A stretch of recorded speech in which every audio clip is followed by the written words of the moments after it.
4장 1절부터 9절까지 말씀입니다.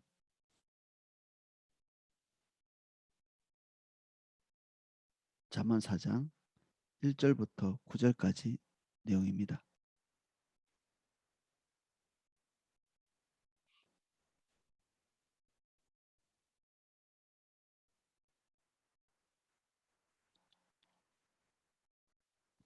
제가 내용을 읽어보겠습니다. 1절부터 9절까지입니다. 아들들아, 아비의 훈계를 들으며 명철을 얻기에 주의하라. 내가 선한 도리를 너희에게 전하노니 내 법을 떠나지 말라. 나도 내 아버지에게 아들이었으며 내 어머니 보기에 유약한 외아들이었노라. 아버지가 내게 가르쳐 이르기를 내 말을 내 마음에 두라. 내 명령을 지키라. 그리하면 살리라. 지혜를 얻으며 명철을 얻으라. 내 입의 말을 잊지 말며 어기지 말라. 지혜를 버리지 말라. 그가 너를 보호하리라. 그를 사랑하라. 그가 너를 지키시리라. 지혜가 제일이니 지혜를 얻으라. 내가 얻은 모든 것을 가지고 명철을 얻을지니라. 그를 높이라. 그리하면 그가 너를 높이 들리라. 만일 그를 품으면 그가 너를 영화롭게 하리라. 그가 아름다운 관을 내 머리에 두겠고 영화로운 면류관을 내게 주리라 하셨느니라. 아멘.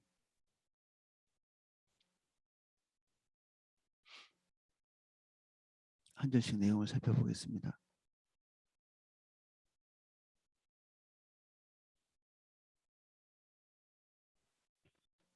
아들들아, 아비의 훈계를 들으며 명철을 얻기에 주의하라.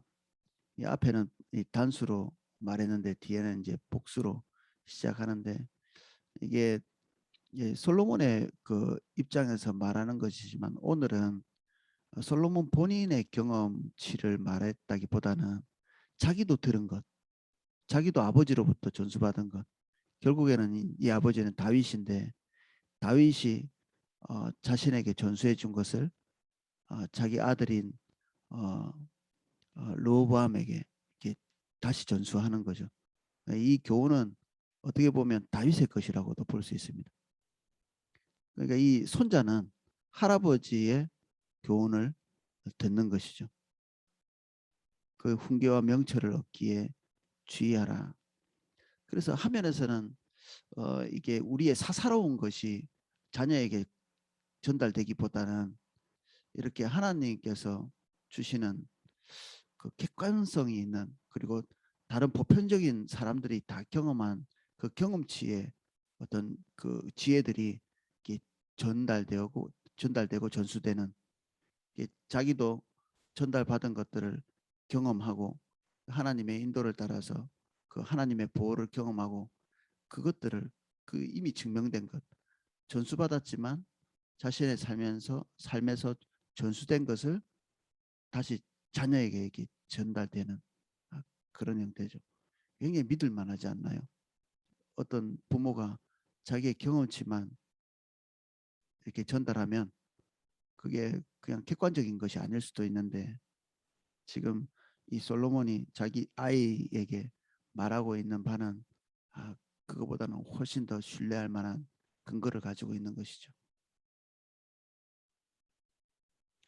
내가 선한 도리를 너희에게 전하노니 내 법을 떠나지 말라. 선한 도리, 이 선하다는 말은 그 며칠 전에 같이 이렇게 나누었던 토브라는 단어입니다. 아름다운 이 도리, 하나님의 법. 이 이스라엘 백성들은 하나님의 법하면 바로 신명기를 떠올리는데, 이 신명기의 말씀 같은 이 하나님의 그 질서를 담고 있는 그런 것들을 다윗도 보고, 그리고 솔로몬도 보고, 그리고 솔로몬의 아들들도 그것들을 보고 집중해서 자기 것으로 받아들이기를 기대하는 것이죠. 거기서 떠나지 않기를 기대하는 것이고, 그리고 이 그 객관화된 말씀은 또 항상 성령에 의해서 주관적인 것이 되잖아요. 그 인격 대 인격으로서 전수받는 것이 됩니다. 나도 내 아버지에게 아들이었으며 내 어머니 보기에 유약한 외아들이었노라. 아버지가 아들에게 전수하는 이것이 큰 아버지로서 이렇게 전달하는 것이 아니라 지금 현재 유약하기 짝이 없는 아들의 모습, 그 모습과 동일한 모습을 가지고 있기 때문에 어떻게 보면 수용자의 입장에서 그 진리의 말씀을 수용하는 입장에서 어, 같은 부류에 이렇게 속해 있는 거죠. 공감대를 형성하고 있는 것이고. 그래서 우리의 자녀하고 우리가 같이 유약한 곳에 서 있는 존재, 뭐 이런 식의 말들 보통 많이 하잖아요. 아버지는 너 때 공부 열심히 했었어. 이런 얘기. 이게 자녀들에게 잘 안 통하는 거죠. 그 아버지 그래 위대한 것 좋은데 자기하고는 완전히 격차가 있는 존재로 이렇게 이해가 되면 아버지 따라가기 힘들죠. 아버지는 뭐 대단한 사람이고 자기는 대단하지 않은데 뭐 동일한 선상에서 출발 안 하는 거죠. 근데 아이들에게 결국 어느 시점에는 우리가 고백해야 될 게 있습니다. 우리도 그 아이처럼 유약한 존재, 그리고 죄인된 존재, 그 아이하고 우리하고 출발선이 똑같다는 사실을 알려줘야 되죠. 그래서 때로는 자녀에게 사과를 해야 될 때도 있고 자기의 부족했던 부분들에 대해서 진실된 마음으로 고백해야 될 때가 있죠. 그래서 뭐 아빠도 공부 잘못했어 뭐 이런 얘기들, 그리고 그들이 하고 있는 실수가 과거에 나에게도 있었다는 사실을 얘기하면서 어떻게 돌파해 나왔는지 뭐 이런 것들을 얘기하고, 결국 우리가 얘기할 수 있는 게 딱 하나밖에 없죠. 아버지가 얼마나 대단한 사람인지 네가 알아주길 바란다 이런 게 아니라 나도 결국 연약한 자인데 여기에까지 오게 된 것은 하나님의 은혜였다. 너도 동일하게 그 하나님 붙들기를 원한다. 이런 것들이 우리의 진심 어린 경험에서 우리 자녀들에게 전수되면 너무 좋겠죠. 이런 식으로 전수하고 있잖아요. 지금 이 솔로몬이. 사실 솔로몬은 대단하죠. 그 자식에게 보기에. 그 제가 최근에 어떤 10대 아이들 잠깐 이제 얘기를 나누는 가운데 이제 그 아들들의 마음속에 그 아버지가 지나치게 커가지고 자기 자신을 너무 작게 생각하는 그런 아이들을 두 명을 봤거든요. 아버지는 그 뭐 큰 뭐 대단한 건 아니고 은행에 은행원인데 지금은 이제 은행 들어가기 힘드니까 아버지는 은행이고 자기의 삶을 탄탄하게 꾸려가는데 자기는 먹고 살 자신도 없다 뭐 이런 얘기를 하더라고요. 지금 공부도 잘 못하고. 그러니까 아버지하고 자기하고 너무나 큰 격차를 느끼니까 화면에서는 또 어떤 사람은 뭐 아버지에 대해서 상처가 있을 수도 있지만 화면에서는 아버지가 이루어놓은 그 업적이 너무 커가지고 자기는 따라갈 수도 없다고 이렇게 생각할 수도 있거든요. 우리는 그 위인들의 그 어떤 책들을 이렇게 보잖아요. 신앙인들의. 그러면 그것들은 이제 고스란히 받아들이고 좀 배웠으면 참 좋은데 그런 걸 읽을 때 그런 사람을 특별한 사람 취급을 이렇게 하는 거죠. 아, 은혜는 받았는데 그 사람은 마치 하나님과 특별한 관계를 가지고 있는 존재인 것처럼 이렇게 싹 밀어놓으면 더 이상 그들과 우리 사이에는 이제 공유될 것이 없고 그들이 갔던 길은 그들이 가는 길이고 우리는 가지 못하는, 그러면 그런 책을 읽을 필요가 없죠. 간증 같은 거 들을 때도 마찬가지죠.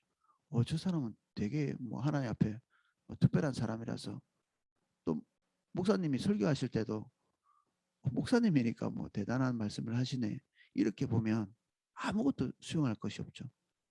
우리가 다 같은 출발선상 안에서 출발하지만 하나님께서 우리를 어떻게 인도하셨는지 그 책에서 봐야 되고, 사람들이 간증할 때 하나님과 그가 어떤 관계 안에서 하나님이 그를 인도해 가셨는지 이런 것들을 봐야 되고, 목사님이 말씀하실 때도 그것이 목사님이기 때문에 하실 수 있는 말이 아니라 하나님께서 우리 공동체 전체 하나하나에게 지시하고 명령하고 또 우리가 수용할 만한 것들, 그리고 하나님께서 그 말씀을 지키려고 할 때 은혜 주시는 그 하나님의 뒷받침을 신뢰하고 우리가 수용하고 받아들여야 되죠.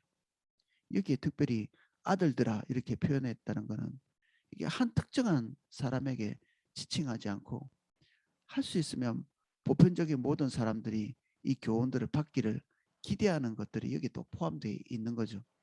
아주 사사롭게 전달되고 있으면서도, 그리고 이것이 한 개인에게만 전달되는 것이 아니라 보편적인 사람들에게 수용할 만한 그런 내용이라는 것이죠.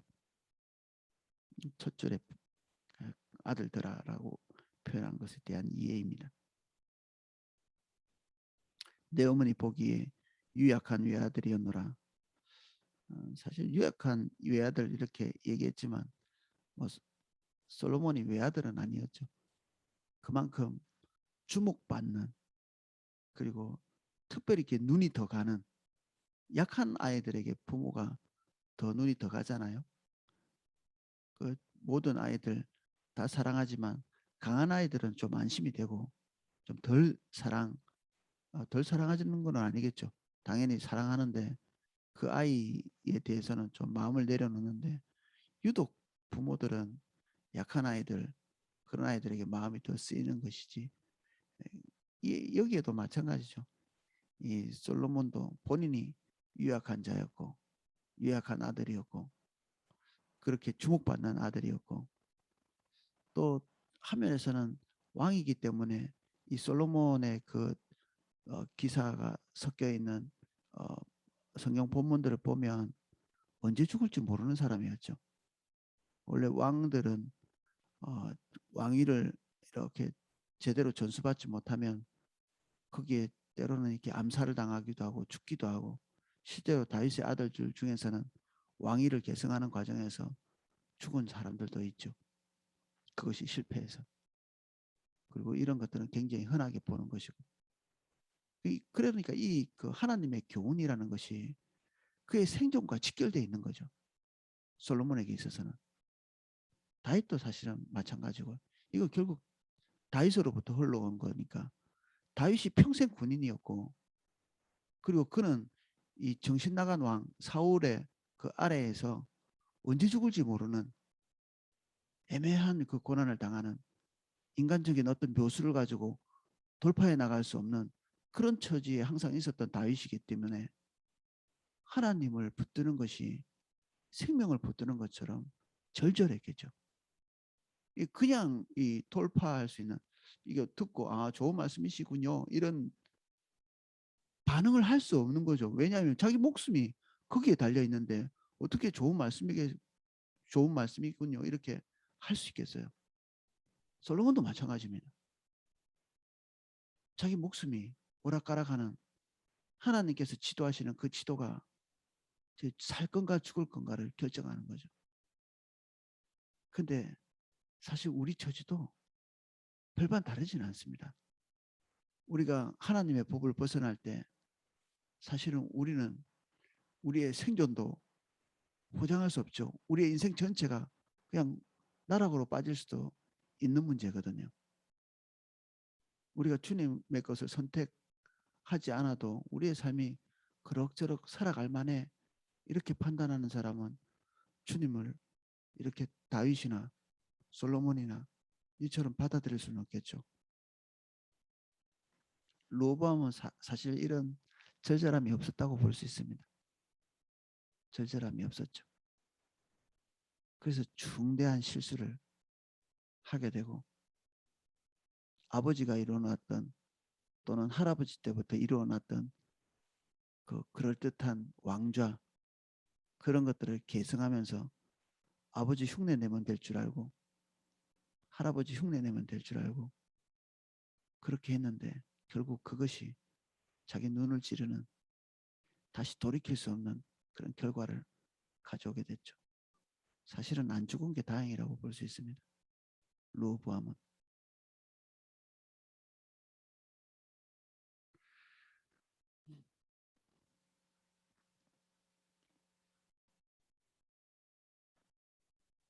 아버지가 내게 가르쳐 이르기를 내 말을 내 마음에 두라, 내 명령을 지키라, 그리하면 살리라.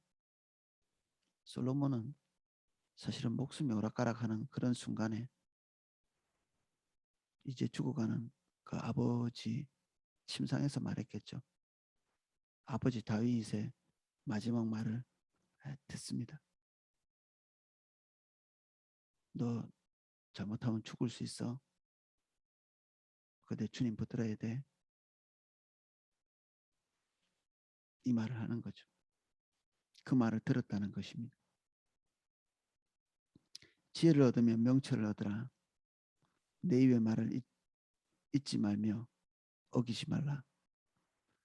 다윗이 남겨놓은 모든 유언들을 솔로몬이 하나도 그냥 흘려보내지 않습니다. 요압을 죽이라고 했을 때 요압을 어느 시점에 죽이고, 그리고 그가 다윗 시대 때 반역했던 그 사람들을 몽땅 다 숙청하거든요. 개인적인 사사로운 일이 없음에도 불구하고 아버지가 명령한 그 명령대로 다 실행에 옮기죠. 결국 솔로몬 시대 때 이 번영은 아버지가 시킨 말을 제대로 들은 것이 이 뼈대가 되고 근간이 되는 것입니다. 좀 기독교인이 듣기에 좀 거북할 수 있겠죠. 숙청? 이게 이 하나님의 백성들을 통치하는 통치자가 해야 될 일인가? 예, 그렇게 뭐 로맨틱하지 않습니다. 이 한 국가를 다스리는 것들이. 그리고 우리가 다스리는 곳은 꽃동산이 아니고, 그리고 거기는 말로 다 할 수 없는 악을 선택하는 자들이 거기 있고, 그리고 어떤 악에 대해서 능동적으로 대처하지 않으면 한 국가가 제대로 설 수 없죠.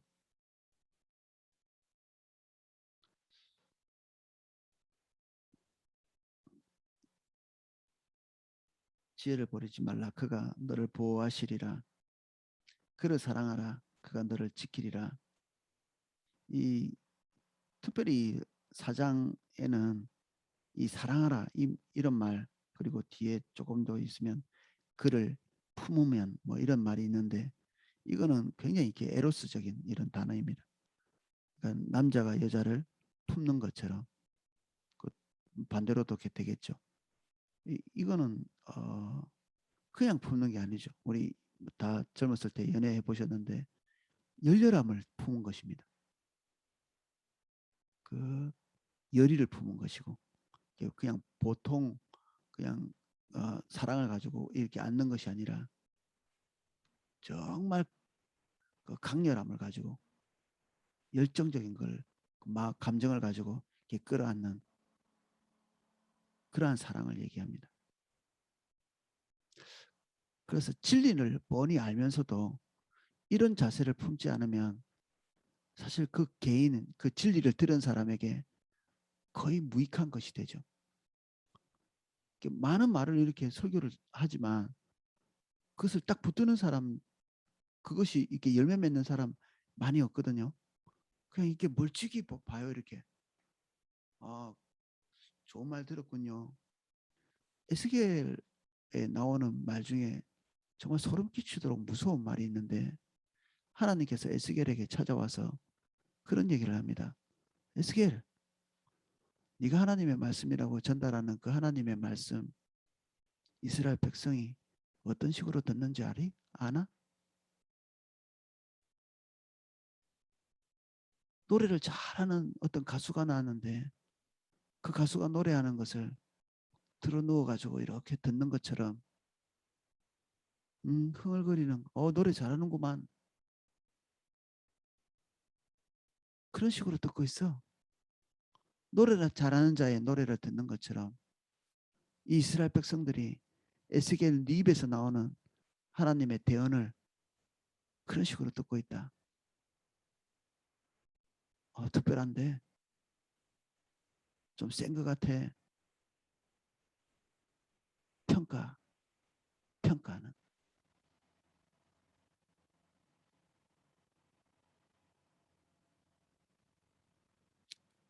하나님의 말씀을 들으면서 이스라엘 백성들이 한 발도 움직이지 않는 그 이유죠.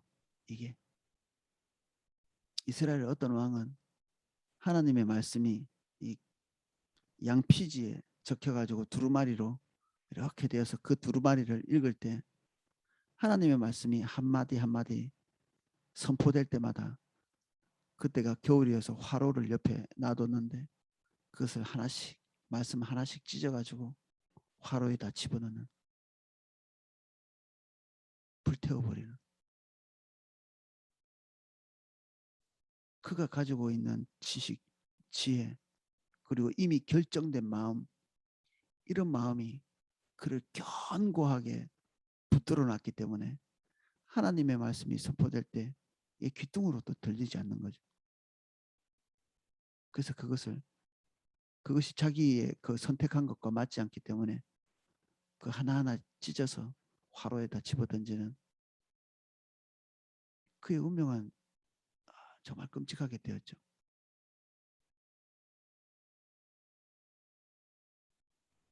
오늘 우리가 주목해 봐야 될 것, 잠언 말씀, 아니요, 이거는 우리의 생명이 오락가락하는 그런 길로 이해하고, 우리가 젊었을 때 열렬한 감정으로 배우자를 이렇게 찾은 것 같이 그렇게 붙들지 않으면 이것이 우리에게 유익이 없는, 알고 있는 것은 아무것도 우리에게 영향을 미치지 못하거든요.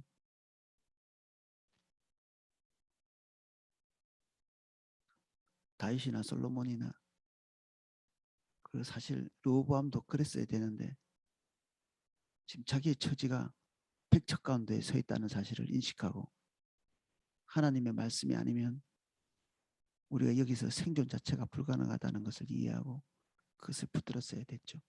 르호보암은 너무 편안했어요. 할아버지처럼, 자기 아버지처럼 그렇게 하지 못했죠. 또 이해가 됩니다. 할아버지가, 자기 아버지가 편안하게 일어났기 때문에 그다지 급할 게 없었죠. 근데 급할 게 없는 게 아니었습니다. 사람이 이루어 놓은 게 그게 우리에게 얼마나 안정감을 가져다 주겠습니까? 뒤집어지는 건 한순간이었죠. 사실은 국가 전체가 쿠데타가 일어났는데 한 지파가 남아있다는 게 이해가 되시나요? 이거는 이해가 안 되는 겁니다. 한 국가가 다 뒤집어 엎어져 가지고 왕을 거부하고 모든 백성의 대부분의 백성들이 르호보암을 떠나는데 전쟁도 불사하려고 했거든요. 근데 하나님이 그만두라고 하셨죠. 여호와로부터 말미암았다고. 하나님께서 유다 지파를 떼놓고 베냐민을 떼놨기 때문에 하나님의 섭리에 의해서 그래도 르호보암이 죽지 않고 본인의 의 때문이 아니라 사실은 다윗의 의 때문에 자기 자리가 지탱된 것입니다. 할아버지의 그 하나님과의 관계가 손자를 살린 거죠. 본인의 올바르지 않은 선택대로 갔었으면 그 든든한 자리와 함께 죽는 거죠. 세상에 자기가 든든한 자리에 있다고 생각하면 이건 오류입니다. 언제든지 사람은 어떻게 될지 모르죠.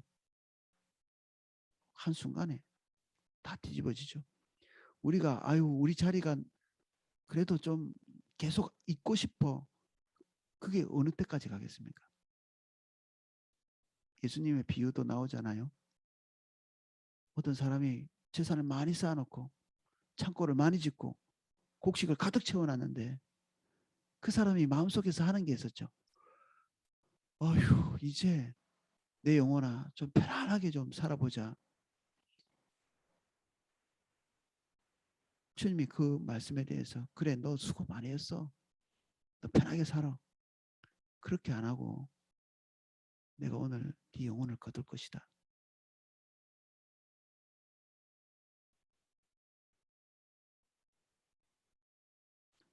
예수님의 평가는 그러면 그 평안했던 것들은 다 누구에게 돌아가는가?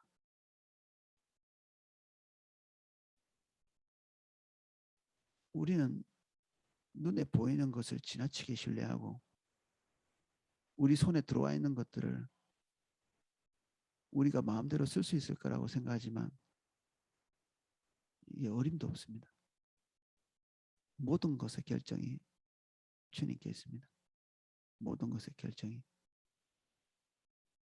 오늘 우리가 든든하게 생각하고 있는 그 모든 것들이 풀의 꽃과 같다고 비유했는데 샤론 평야에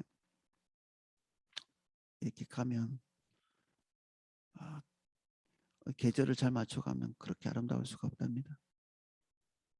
거기에 피어 있는 풀, 꽃 이게 마치 에덴 동산을 연상하는 것처럼 그렇다고 하는데 광야에서 불어오는 열풍이 그것을 한순간에 다 태워버린다고 누가 이렇게 얘기를 하더라고요. 저도 꽃도 키우고 그 뭔가 이게 풀도 이렇게 나는 것들도 주변에서 보고 여기는 뭐 시골이니까 더 많이 그런 것들을 관찰할 수 있는데 정말 한순간에 정말 사람 키보다 비 한 번 오면 사람 키보다 더 크는 그런 풀 영원히 없어지지 않을 것 같은 그런 생명력을 가지고 있는 풀이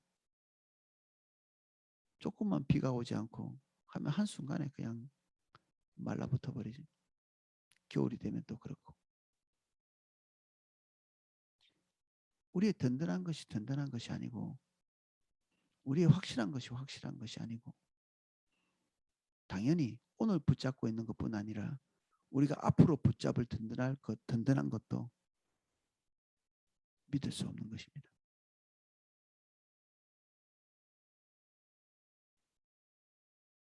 과거에 우리는 대학 나오면 모든 것이 든든했죠.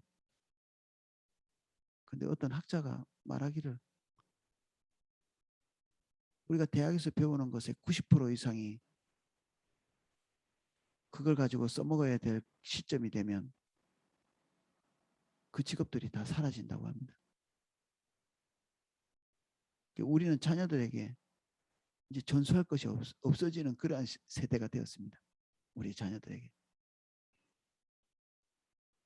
삶이 격변하게 될 것이고 우리가 살아왔던 방식으로 우리 자녀들이 살 수 없는 그런 세대가 되어버렸죠. 붙들어야 될 것은 딱 하나인데 주님입니다. 어떤 상황이든지 우리를 지키실 능동적인 인도자 그분을 붙들어야 되죠. 길을 가르치기보다는 그 길을 인도하시는 인도자를 붙들 수 있도록 그런 권면들을 해야 되죠.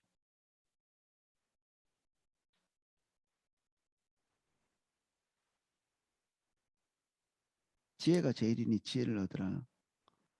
내가 얻은 모든 것을 가지고 명철을 얻을지니라. 우리가 가지고 있는 지금 현재의 모든 자원을 총동원해서 그것을 사라고 명령하고 있고 말하고 있습니다. 우리가 붙들어야 될 하나님의 인도 이게 지혜라고 볼 수 있는데 하나님의 인도를 구하기 위해서 우리가 가지고 있는 모든 것들을 다 투자할 만한 그러한 가치인 거죠. 하나님의 지혜는. 사실 우리가 얻은 모든 것이 주석에 보니까 지혜를 사기 위한 돈, 이 기회비용이죠. 지혜를 사기 위한 돈입니다. 이 돈은 그냥 그 돈 자체로서 의미가 있는 것이 아니라 돈이 원래 그렇잖아요. 돈으로 뭔가를 사기 전까지는 그 돈은 무가치한 것이죠. 뭔가를 살 수 있는 기회가 되기 때문에 돈을 우리가 잘 관리하고 소중히 여기는 것이지 뭐 돈 자체 가지고 이거를 뭐 삶아서 먹을 수 있는 것도 아니고 이걸 가지고 뭐 먹을 걸 사야 우리가 이게 가치가 있는 것이죠. 돈은 교환 수단에 불과하니까 여기에 표현도 똑같습니다. 우리가 가지고 있는 모든 것 자체가 무엇을 위한 것이냐 이거 자체는 의미가 없는데 이것 자체가 의미가 있다면 지혜를 살 때 그 지혜를 사는 용도가 될 때 그것이 의미가 있는 것이 되죠. 돈은 그냥 기회죠. 어느 날 돈이 휴지 조각이 될 수도 있죠. 지금 어느 나라에서는 그런 일이 벌어지고 있다는데 아프가니스탄이 인플레이션이 엄청나게 올라가가지고 돈 가지고 뭔가를 할 수 없을 만큼 돈 가치가 떨어진 물가가 자꾸 오르면 그렇잖아요. 심지어 뭐 그 어떤 때는 여러분도 아시겠지만 이 벽지를 사는 것보다 돈을 차라리 벽에 바르는 게 더 싸게 칠 만큼 돈의 가치가 없었던 그런 시대도 있었거든요. 그러니까 우리가 가지고 있는 모든 것이 지혜를 사는데 쓰여지지 않으면 가치가 없다는 얘기를 지금 거꾸로 반증하면 그렇습니다. 우리가 가지고 있는 모든 것은 이 지혜를 사는데 필요한 어떤 도구이다.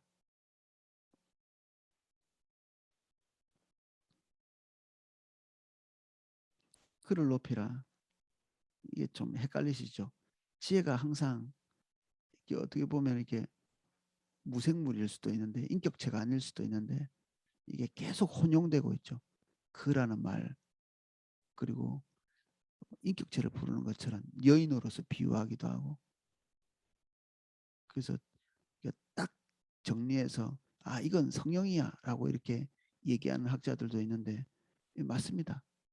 그런데 딱 인격체 대신 성령님 그분이 근원적이지만 딱 그것만 표현하면 우리가 가지고 있는 그 사고가 풍성하게 이렇게 여기에서 잠언에서 말할 수 있는 것들을 다 수용할 수 없기 때문에 그렇게 고착화시켜 두지 않는 게 좋습니다. 그를 높이라 그리하면 그가 너를 높이 들리라 만일 그를 품으면 그가 너를 영화롭게 하리라 여기 품으면 나와 있죠. 이것은 다윗의 어, 경험에서 나온 것이죠. 또한 솔로몬의 경험에서 나온 것이고 이것을 반드시 들었어야 되는 사람들이 있습니다. 이거는 그냥 미사여구를 쓴 것이 아니기 때문에 그가 아름다운 관을 내 머리에 두겠고 영화로운 면류관을 내게 주리라 하셨느니라. 말로 닿을 수 없는 고통의 터널을 지나가고 있었던 이 두 사람이 하나님 앞에서 자신의 삶을 맡겼을 때 궁극적으로 하나님께서 그를 그 자리에 두셨는데 그들의 마음이 하나님께 고착되어 있지 않은 순간이 다시 찾아왔을 때 하나님이 주셨던 이 면류관, 왕관 이것들이 뒤흔들리는 그런 경험도 이 다윗과 솔로몬 이 두 사람이 했었거든요.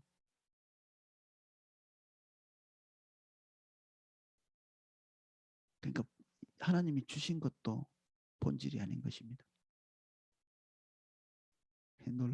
놀랍게도 하나님이 우리에게 주셨는데 그것이 비본질적인 거기 때문에 본질은 주신 하나님이죠. 우리 하나님의 인재 연습 로렌스 형제 그분이 계속 반복해서 했던 이야기가 적혀 있는데 그런 것입니다. 은사든 또 그 당시 수도사가 추구하고 있었던 황홀경, 영적인 경험, 체험 이런 것들 본인도 엄청나게 경험한 거예요. 사실은 경험을 못한 줄 알았지 사람들이. 왜냐하면 말을 하지 않기 때문에. 그리고 그것을 사모하고 추구하지 않았기 때문에. 근데 사실 그런 것들을 헌신짝처럼 그냥 버리고 중요하지 않은 것으로 생각하고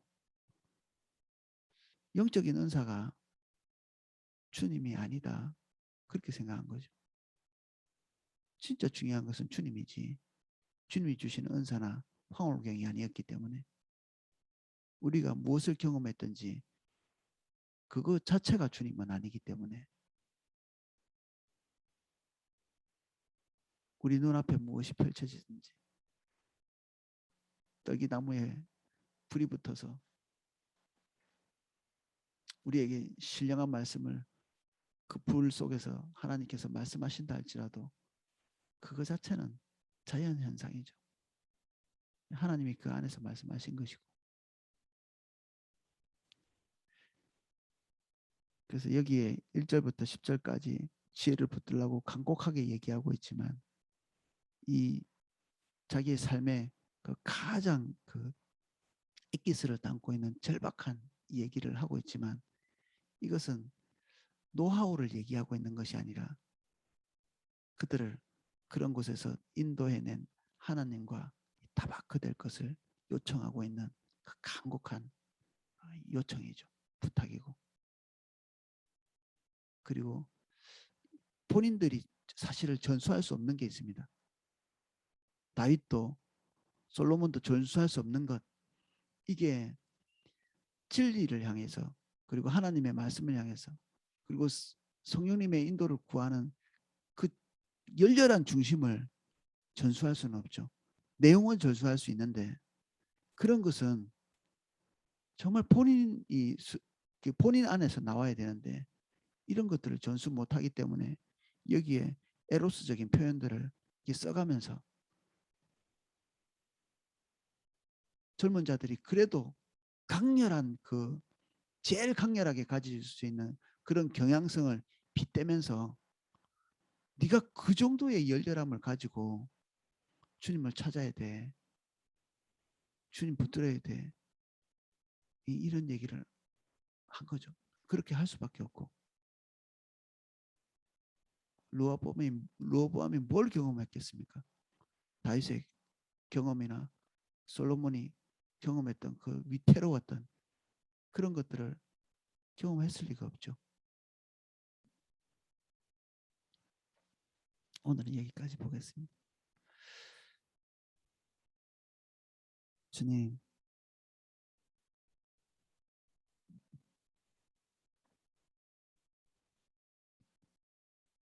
우리는 어쩌면 우리의 자리가 안전한 곳에 있다고 생각할지 모르겠지만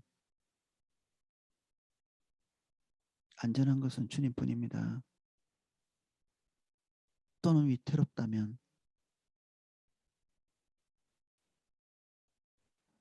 우리가 구할 것은 우리의 위태로움에서 벗어나 안전한 자리에 가는 것이 아니라 그 모든 것 안에서 우리를 인도하실 주님의 인도를 구해야 합니다.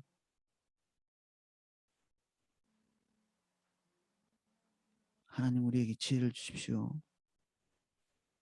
우리에게 간곡하게 말하고 계시는 하나님의 음성을 르호보암처럼 사사롭게 반응하지 않도록 은혜를 주옵소서. 다윗과 솔로몬의 절박함이 우리에게도 있기를 원합니다. 이 자리에서 주님 앞에 서 있는 한 분 한 분을 예수님 이름 축복합니다. 각자 하나님의 말씀을 묵상할 때 여인을 찾는 이 남성과 같이 그 마음이 열렬하게 하여 주시옵소서.